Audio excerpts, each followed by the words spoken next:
नमस्ते, म विकास गुरुङ तपाईहरुलाई मेरो जापानिज भाषा क्लासमा फेरि पनि स्वागत गर्न चाहन्छु। आज हामीले पढ्ने विषय रहेको छ सानो संरचना भएको अक्षरलाई ई साउन्ड भएको जापानिज हिरागानाको व्यञ्जन अक्षरको पछाडिपट्टि जोड्दा बन्ने अक्षरको बारेमा।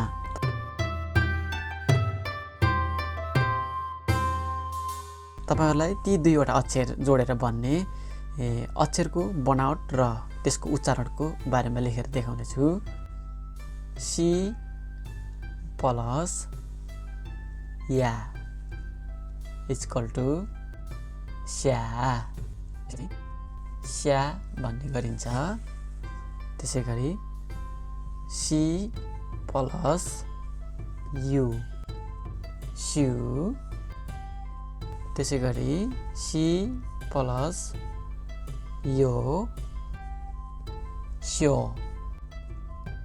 स्यो, त्यसैगरी सी लाई तेन जी प्लस या ज्या, त्यसैगरी सी लाई तेन जी प्लस यु जु जु, त्यसैगरी सी लाई तेन जी प्लस यो जो जो।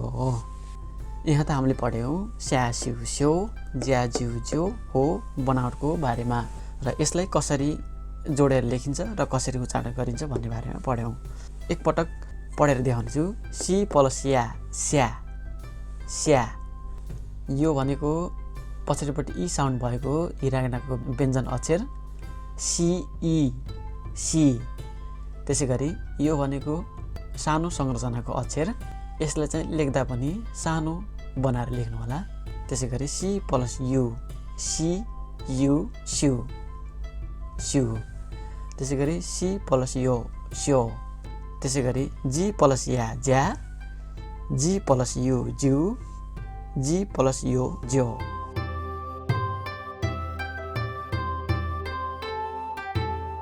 अब तपाईहरुलाई यसबाट आउने एक एकवटा शब्दको अर्थ लेखेर देखाउने छु।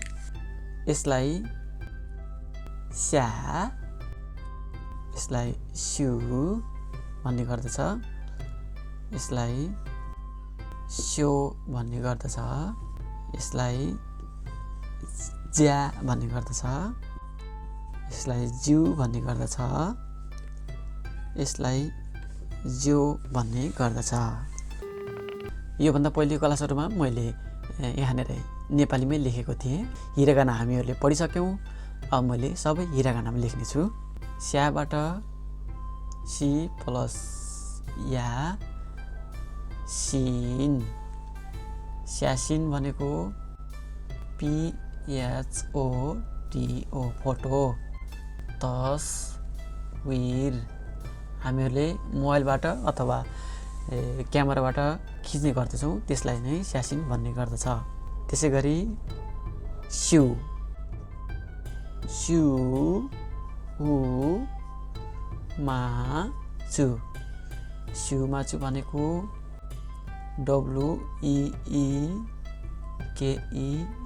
WEEKEND विकेन्ड भनेको हप्ताको अन्तिम दिन, हप्ताको अन्तिम दिनलाई स्यु माचु भन्ने गर्दछ।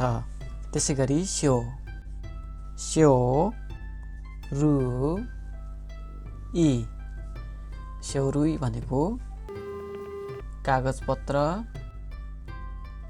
डकुमेन्ट। त्यसैगरी सीलाई तेन जी प्लस या ज्या ज्या गा ई मो, ज्यागाइमो भनेको आलु POTATO पोटाटो। त्यसैगरी ज्यु ज्यु उ स्यो ज्यु स्यो भनेको ठेगाना एड्रेस। त्यसैगरी ज्यो ज्योजु ज्योजु भनेको कुशल talent skillful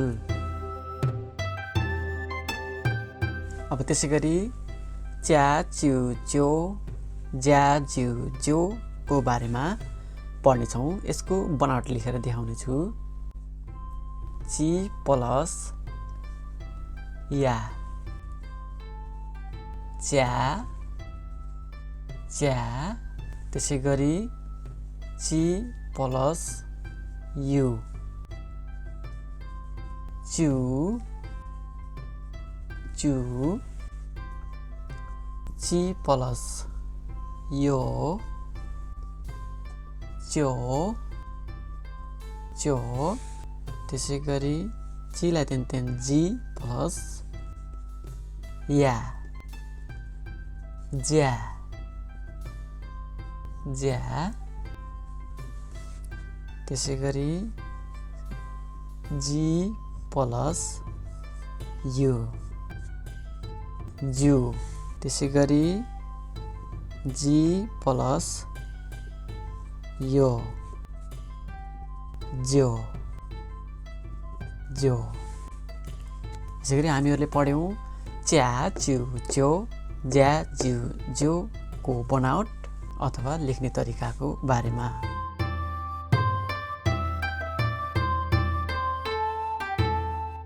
अब तपाईहरुलाई यसबाट आउने एक-एकवटा शब्दको अर्थ लेखेर देखाउने छु सर्वप्रथम यसको उच्चारण लेखेर देखाउने छु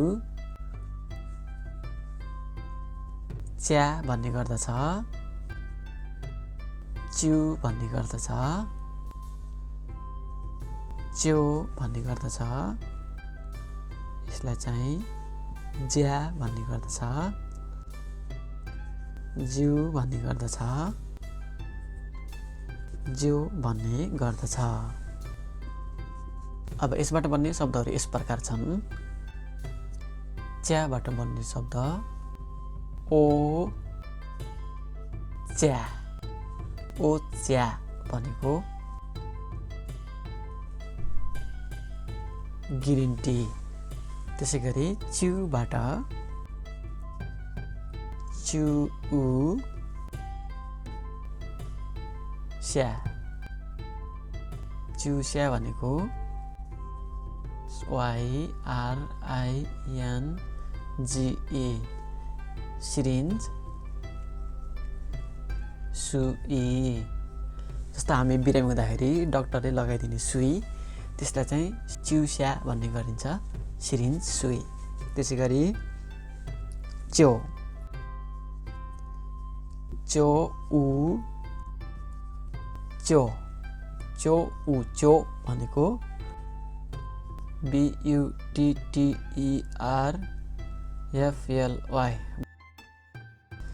बटरफ्लाई पुतली पुतलीलाई च्यो च्यो भन्ने गरिन्छ त्यसै गरी ज्या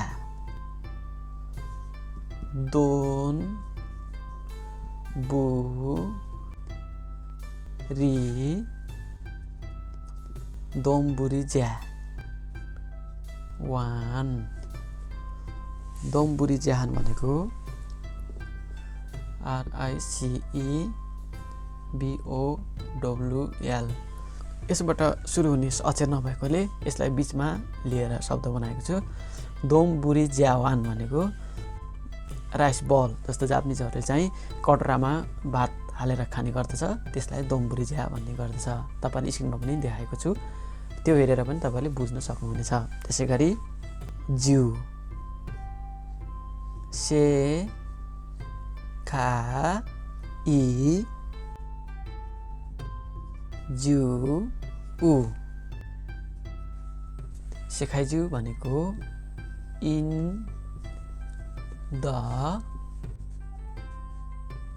द वर्ल्ड संसारभरिमा अथवा संसारभित्रमा भन्ने जनाउँदछ त्यसै गरी ज्यो बटाउने शब्द लेखेर देखाउने छु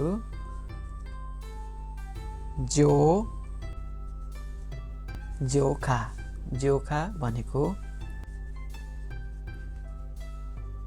टीपोट टीपोट भनेको चिया पकाउने भाँडा कितली भन्ने गरिन्छ यसलाई चिया काउने भाँडा भनेर बुझौँ आजको क्लासमा हामीहरूले स्या स्यु स्यो ज्या ज्यु ज्यो च्या च्यु च्यो ज्या ज्यु ज्यो भनेर पढ्यौँ र यसको बारेमा उच्चारण पनि पढ्यौँ यसबाट आउने एक एकवटा शब्दको अर्थ पनि पढ्यौँ आजको लागि जापानिज भाषा यति नै गर्नेछौँ अर्को पटक फेरि यसकै निरन्तरतालाई लिएर आउने नै छु अहिलेको लागि बिदा दिनुहोस् हवस् त जय नेपाल